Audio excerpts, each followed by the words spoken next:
কিছু তো বলো। দুর্গা পুজো ইয়ে পুজোর বন্ধু এসেছে। শুভ তৃতীয়া, শুভ মহা তৃতীয়া।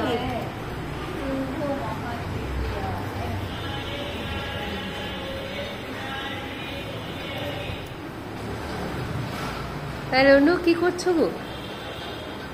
তো কাজ পুজো এসে গেছে, মায়ের পুজোর পাখার রেনোভেশন চলছে, সাজুগুজু করছে। আমরা সব নতুন শাড়ি পরবো, মাও এরকম সব নতুন নতুন সাজে সাজছে। মা সাজছে, বলো বলো। হ্যাঁ, কি সুন্দর। অনু যেমন লাল টুকটুকে একটা জামা পরে আছে, দেখো আমাদের পাখারও চলছে একদম এরকম লাল টুকটুকে জামার সাজ। ম্যাচিং করে পাখাকে সাজুগুজু করানো হচ্ছে।